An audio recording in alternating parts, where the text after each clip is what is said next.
Hi friends, இன்னைக்கு வீட்லயே hand costing எப்படி பண்றதுன்னு பார்க்கலாம். இதுக்கு வந்து நான் மைதா மாவு எடுத்துர்க்கேன். மைதா மாவு எடுத்துட்டு வந்து நம்ம சப்பாத்தி மாவு பதத்துல வந்து பிசைஞ்சுக்கணும். அதோட கொஞ்சம் நான் ஆயில் ஆட் பண்ணி பிசைஞ்சுக்கிறேன். மைதா மாவு இல்லைனா நீங்க சப்பாத்தி மாவு கூட எடுத்து இதுமே பிசைஞ்சுக்கோங்க. நீங்கள் எவ்வளோ தூரம் மாவை சாஃப்டாக பிசைறீங்களோ அவ்வளோ தூரம் வந்து லேயர் வந்து ஈவனாக இருக்கும். ஸோ நம்ம அச்சு வைக்கும்போது நமக்கு கரெக்டாக அந்த அச்சு வந்து கரெக்டாக விழுகும். சப்போஸ் வந்து மாவு ட்ரையாகவோ இல்லை சாஃப்டாக இல்லாமல் இருந்துச்சுன்னா அது வந்து ஒரு மாதிரி வந்து சுருக்கமாக இருக்கிற மாதிரி இருக்கும். அதனால் நல்லா சாஃப்டாக பிசைஞ்சுக்கோங்க. இது மாதிரி சப்பாத்தி கட்டையை வச்சு நல்லா தேய்ச்சிங்கன்னா நல்லா ஈவன் லேயராக வரும். மாவை ஒரு அரை மணி நேரம் ஊற வச்சுட்டிங்கன்னா நல்லா சாஃப்டாக இருக்கும். ஸோ டைம் இருந்துச்சுன்னா நீங்கள் ஊற வச்சு கூட பண்ணிக்கலாம். அதே மாதிரி உங்களுக்கு லேயர் வந்து எவ்வளோ திக்னஸ் வேணுமோ, உங்களுக்கு வந்து கை வந்து நல்லா திக்காக உடையாமல் நல்லா ஸ்ட்ராங்காக வேணும்னா இந்த சப்பாத்தி வந்து நல்லா திக் லேயராக நீங்கள் வந்து இது மாதிரி ரவுண்ட் பண்ணிக்கலாம். இப்போ இந்த பிளேட்டில் வந்து நான் ஆயில் அப்ளை பண்ணிவிட்டு இந்த மாவை மேலே வச்சுக்கிறேன். அப்போ தான் நம்ம எடுக்கும்போது ஈஸியாக வந்து காஞ்சதுக்கப்புறம் வந்துடும். இப்போது நம்ம கையில் எண்ணெய் அப்ளை பண்ணிவிட்டு நம்ம அச்சு வைக்கும்போது நீட்டாகவும் வரும். அதே மாதிரி வந்து ட்ரை ஆனதுக்கப்புறம் ஈஸியாக எடுக்கிறதுக்கும் யூஸ்ஃபுல்லாக இருக்கும். அதனால் நான் எண்ணெய் அப்ளை பண்ணிவிட்டு இது மாதிரி வச்சுக்கிறேன். இப்போ நான் ட்வின் பேபிஸோட ஹேண்டை வந்து கேஸ்டிங் பண்ணுறேன். ஸோ அதனால நான் வந்து இது மாதிரி டிசைன் பண்ணியிருக்கேன். உங்களுக்கு வேணும்னா நீங்கள் செப்ரேட்டாக ஒவ்வொரு கையும் வச்சு டிசைன் பண்ணிக்கலாம். இந்த டிசைன் வந்து கப்பிள்ஸ் கூட யூஸ் பண்ணிக்கலாம். ஸோ இது மாதிரி நம்ம கையை வச்சுட்டு நல்லா வந்து ஒவ்வொரு ஃபிங்கராக வந்து நல்லா ப்ரெஸ் பண்ணி விட்டோம்னா தான் அந்த லேயர் வந்து நல்லா திக்காக கிடைக்கும். அப்போ திக்காக கிடைக்கும் போது நம்மளுக்கு வந்து ஸ்ட்ராங்காக இருக்கும், ரொம்ப நாள் வச்சுக்கலாம். ஸோ ஒவ்வொரு ஃபிங்கராக வந்து இது மாதிரி நல்லா ப்ரெஸ் பண்ணி விட்ருங்க. அப்போ தான் அச்சு வந்து நீட்டாக வரும். ஸோ இது மாதிரி நல்லா ப்ரெஸ் பண்ணதுக்கப்புறம் எடுக்கும்போது ஒவ்வொரு ஃபிங்கராக வச்சு எடுத்திங்கன்னா நீட்டாக வந்து அப்படியே வரும். பாருங்கள், சூப்பராக நீட்டாக வந்துருச்சு. இப்போ நான் பிளாஸ்டர் ஆஃப் பாரிஸ் எடுத்திருக்கேன். இது நீங்கள் பிளாஸ்டர் ஆஃப் பாரிஸ் எடுத்துக்கலாம், இல்லைன்னா ஒயிட் சிமெண்ட் இல்லைன்னா நார்மல் சிமெண்ட் கூட எடுத்துக்கலாம். பிளாஸ்டர் ஆஃப் பாரிஸ் வந்து நீங்கள் வந்து நிறைய எடுத்துக்கணும். தண்ணி வந்து கம்மியாக தான் ஆட் பண்ணணும். நான் கையிலே மிக்ஸ் பண்ணுறேன். அப்போ தான் வந்து கட்டி விழுகாமல் இருக்கும். சின்ன சின்ன கட்டி விழுகாத மாதிரி மிக்ஸ் பண்ணிக்கோங்க. அதே மாதிரி வந்து நல்லா திக்காக மிக்ஸ் பண்ணுங்கள். நீங்கள் எவ்வளோ தூரம் திக்காக மிக்ஸ் பண்ணுறீங்களோ அவ்வளோ தூரம் வந்து நல்லா ஸ்ட்ராங்காக இருக்கும். தண்ணி நிறையா போச்சுன்னா வந்து உங்களுக்கு சீக்கிரமே உடஞ்சிடும், ஸ்ட்ராங்காக இருக்காது. இந்த பதத்தில் வந்து பவுட்ரு வந்து மிக்ஸ் பண்ணிக்கோங்க. 2 பார்ட் பவுட்ரு இருக்குன்னா 1 பார்ட் வந்து தண்ணி இருக்கணும். அது மாதிரி வந்து மிக்ஸ் பண்ணிக்கோங்க. இப்போ இந்த அச்சில் வந்து இந்த பிளாஸ்டர் ஆஃப் பாரிஸ் வந்து ஊற்றியாச்சு. ஊற்றிட்டு நீங்கள் இந்த தட்டை வந்து நல்லா இது மாதிரி ஷேக் பண்ணிங்கன்னா நல்லா ஈவனாக வந்துடும். இது மாதிரி ஊற்றினதுக்கப்புறம் வந்து நீங்கள் இதை வந்து எந்த டிஸ்டர்பன்ஸும் பண்ணக்கூடாது. நல்லா ஷேக் பண்ணி விட்டிங்கன்னா ஏதாவது இடையில கேப் இருந்தாலும் அதில் இந்த பேஸ்ட் வந்து ஃபில் ஆகிடும். ஸோ இது மாதிரி நல்லா ஷேக் பண்ணி விட்டு ஈவனாக ஆனதுக்கப்புறம் இது வந்து டிஸ்டர்ப் பண்ணாமல் வந்து நல்லா காய விட்டுருங்க. ஒரு 1 டே ஃபுல்லும் காய விட்டுருணும். இப்போ நான் மறுபடியும் மாவு எடுத்து இது மாதிரி ஈவனாக ஆக்கிட்டு நான் ஒவ்வொரு கை மட்டும் அச்சு எடுத்துக்கிறேன். ஸோ நான் வந்து கையில் வந்து ஆயில் அப்ளை பண்ணிவிட்டு அதே மாதிரி பண்ணிக்கிறேன். இது மாதிரி அச்சு எடுக்கும்போது ஒவ்வொரு ஃபிங்கராக நல்லா ப்ரெஸ் பண்ணி விட்ருங்க. இதே மாதிரி நம்ம காலையும் அச்சு எடுக்கணும். இதே மெத்தட் தான். இப்போ நான் பிளாஸ்டர் ஆஃப் பாரிஸ் வந்து நார்மலாக நம்ம முன்னாடி எப்படி சொன்னோம் அதே மாதிரி தான். ஸோ வந்து கொஞ்சம் கெட்டியாக வந்து நீங்கள் கரைச்சிங்கன்னா அவ்வளோ தூரம் ஸ்ட்ராங்காக இருக்கும். சப்போஸ் தண்ணி நிறையா போச்சுன்னா உங்களுக்கு வந்து காஞ்சதுக்கப்புறம் வெயிட் இல்லாத மாதிரி இருக்கும். நான் ஆல்ரெடி வந்து டெஸ்ட் பண்ணி பார்த்தேன். ஸோ அது வந்து நான் வந்து கட் பண்ணும் போதே கட் ஆகிடுச்சு, உடஞ்சிருச்சு. அதுவும் இல்லாமல் அதை தூக்கி பார்க்கும்போது வெயிட்டே இல்லாத மாதிரி இருந்துச்சு. அதனால தான் வந்து நான் பவுட்ரு கொஞ்சம் அதிகமாக ஆட் பண்ணிவிட்டு தண்ணி வந்து கம்மியாக ஆட் பண்ணிக்கோங்கன்னு சொல்கிறேன். ஸோ இந்த பதத்தில் வந்து நல்லா மிக்ஸ் பண்ணிக்கோங்க. இப்போ இதை மிக்ஸ் பண்ணதுக்கப்புறம் இப்போ இந்த அச்சில் வந்து நம்ம வந்து ஃபில் பண்ணிடலாம். இப்போ இது மாதிரி ஃபுல்லுமே ஃபில் பண்ணிவிட்டு இது மாதிரி வந்து தட்டை வந்து ஷேக் பண்ணி வச்சுருங்க.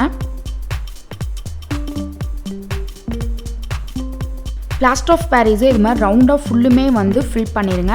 அந்த ஹேண்டுக்கு மட்டும் ஃபில் பண்ண வேணாம். அப்புறம் காஞ்சதுக்கப்புறம் நீங்கள் கட் பண்ணும்போது உடஞ்சிரும். ஸோ இது மாதிரி ஃபுல்லுமே ஃபில் பண்ணி வச்சுக்கோங்க. இது மாதிரி நான் மொத்தம் 3 ரெடி பண்ணி வச்சுருந்தேன். இதை 24 hours வந்து எதுவுமே தொடாமல் நீங்கள் ஃபுல்லும் காய விட்டுணும். இதை தொட்டு பார்க்காதீங்க, ஃபுல்லும் காய விடுங்க. இப்போ ஒரு நாளுக்கு அப்புறம் நான் இதை எடுத்து காட்டுறேன். ஸோ இது மாதிரி இருக்கும். இப்போ இந்த மாவுலாம் நம்ம ரிமூவ் பண்ணிடலாம்.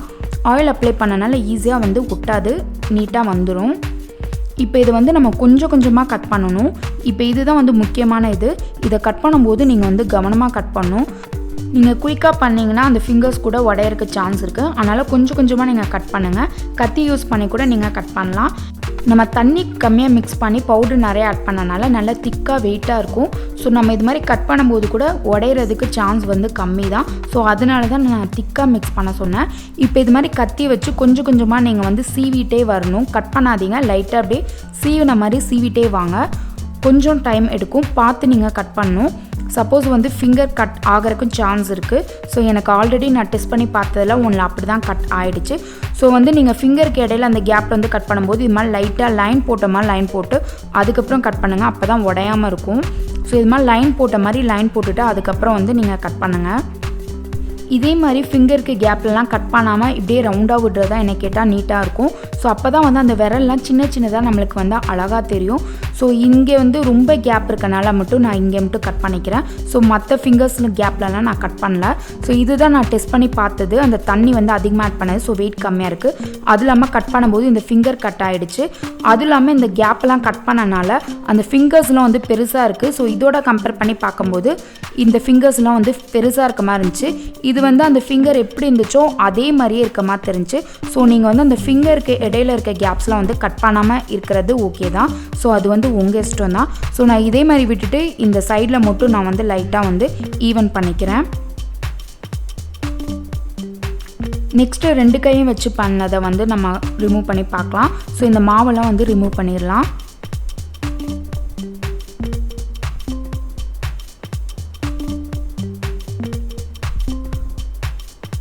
ஸோ இதுவும் பார்த்தீங்கன்னா சூப்பராக வந்திருக்கு. ஸோ இந்த மாவெல்லாம் லைட்டாக இருக்கிறதுனால நீங்கள் ப்ரஷ் வச்சு இதுமாதிரி தேய்ச்சிட்டிங்கன்னா போயிடும். இப்போ இதையும் வந்து நம்ம ஓரத்தில் இருக்கிறதெல்லாம் கொஞ்சம் கொஞ்சமாக கட் பண்ணி எடுக்கணும். ஸோ இதுக்கு வந்து ஃபிங்கருக்கு இடையில கேப்லலாம் கட் பண்ண அவசியம் இல்லை. ஸோ வந்து இந்த ஓரத்தில் மட்டும் நம்ம கட் பண்ணி எடுத்துடலாம்.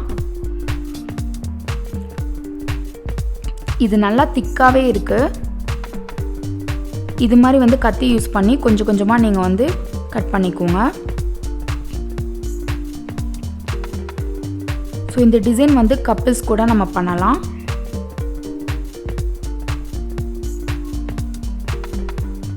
இது வந்து 3வது ஹேண்ட். இதில் வந்து இடையில இருக்க ஃபிங்கர்ஸ்க்கு இடையில இருக்க கேப்லாம் நான் கட் பண்ணி காட்டுறேன். ஸோ இது மாதிரி இடையில நீங்கள் கட் பண்ணும்போது இது மாதிரி லைன் போட்டு கட் பண்ணிங்கன்னா கொஞ்சம் உடையாமல் இருக்கும். ஸோ நீங்கள் கொஞ்சம் பொறுமையாக பண்ணுற மாதிரி இருக்கும். அதே மாதிரி நான் சொன்ன டிப்ஸ்லாம் ஃபாலோ பண்ணிங்கன்னா நல்லா திக்காக இருந்துச்சுனாலும் நல்லா ஸ்ட்ராங்காக இருக்கும், உடையாது. ஸோ கொஞ்சம் கொஞ்சமாக இது மாதிரி லைன் போட்டு நீங்கள் இடையில இருக்க கேப்பில் வந்து கட் பண்ணணும். ஸோ இது மாதிரி கட் பண்ணிங்கன்னா நீட்டாக தான் இருக்கும். ஆனால் வந்து இதை பொறுமையாக நீட்டாக எல்லா கேப்ஸையும் வந்து கட் பண்ணிடணும். அந்த ஃபிங்கர் மட்டும் இருக்கிற மாதிரி நீங்கள் கட் பண்ணணும். அப்போ தான் அந்த ஃபிங்கர் வந்து சின்னதாக நீட்டாக தெரியும். சப்போஸ் இடையிலலாம் கேப்லாம் விட்டு கட் பண்ணிங்கன்னா ஃபிங்கர்ஸ் வந்து பெருசாக தெரியும். நான் இது மாதிரி தான் கட் பண்ணியிருக்கேன். இப்போ இது 3த்துக்கும் நான் வந்து கோல்டு மெட்டாலிக் பெயிண்ட் வந்து நான் பெயிண்ட் பண்ணிக்கிறேன். இது டபுள் கோட் கொடுத்தீங்கன்னா இன்னும் பார்க்க லுக்காக இருக்கும். இது கேப் இல்லாமல் நல்லா ஃபுல்லும் பெயிண்ட் பண்ணிக்கோங்க. இது மாதிரி பெயிண்ட் பண்ணதுக்கப்புறம் மேலே வார்னிஷ் வந்து அடிச்சிங்கன்னா பார்க்க ஷைனிங்காகவும் இருக்கும். அந்த பெயிண்ட் எல்லாம் உறிஞ்சு வராமல் இருக்கும். ஸோ ரொம்ப நாள் வந்து பார்க்க நீட்டாக அப்படியே இருக்கும். அவ்வளோதான், 3த்துக்குமே நான் பெயிண்ட் பண்ணியாச்சு. 3மே ரெடி ஆகிடுச்சு. ஸோ இது 3மே சூப்பராக வந்திருக்கு. அவ்வளோதான், ஹேண்ட் கேஸ்டிங் வீட்லேயே ஈஸி மெத்தடில் பண்ணியாச்சு. இது ரொம்ப நாளைக்கு நம்ம ஞாபகார்த்தமாக வச்சுக்கலாம். இதை நீங்கள் ஃப்ரேம் பண்ணி கூட வாலில் ஹேங் பண்ணி விட்டுக்கலாம். ஸோ இது பார்க்க ரொம்ப க்யூட்டாக ஞாபகார்த்தமாக இருக்கும். ஸோ உங்கள் குழந்தைங்களோடதையும் இது மாதிரி வந்து ஹேண்ட் கேஸ்டிங் பண்ணி நீங்கள் ஞாபகார்த்தமாக வச்சுக்கோங்க. ஸோ நான் சொன்ன டிப்ஸ்லாம் வந்து ஃபாலோ பண்ணுங்கள். நல்லா காஞ்சதுக்கப்புறம் எடுத்து கட் பண்ணுங்கள். அதே மாதிரி அந்த பவுட்ரு வந்து கரைக்கும் போது நல்லா திக்காக கரைங்க. ஸோ நான் ஆல்ரெடி டெஸ்ட் பண்ணி பார்த்தேன் இந்த ஹேண்டு தான். ஸோ இது உடஞ்சிச்சு, நான் க்ளூ அப்ளை பண்ணி இதை ஒட்டி வச்சுருக்கேன். அதே மாதிரி நான் இடையில இருக்க கேப்லாம் கட் பண்ணவும் இந்த ஹேண்டு வந்து அந்த ஃபிங்கர் வந்து பெருசாக தெரியுது பாருங்கள். ஸோ உங்களுக்கு வந்து எந்த மெத்தட் 3த்துலேயும் பிடிச்சிருக்கும் அது மாதிரி நீங்கள் வந்து ட்ரை பண்ணி பாருங்கள். ஸோ இந்த வீடியோ பிடிச்சிருந்துச்சுன்னா சப்ஸ்கிரைப் பண்ணிக்கோங்க. பக்கத்தில் இருக்க பெல் பட்டனையும் ப்ரெஸ் பண்ணிக்கோங்க. அப்போ தான் நான் நெக்ஸ்ட் போடுற வீடியோ உங்களுக்கு நோட்டிஃபிகேஷனாக வரும். தேங்க்ஸ் ஃபார் வாட்சிங்.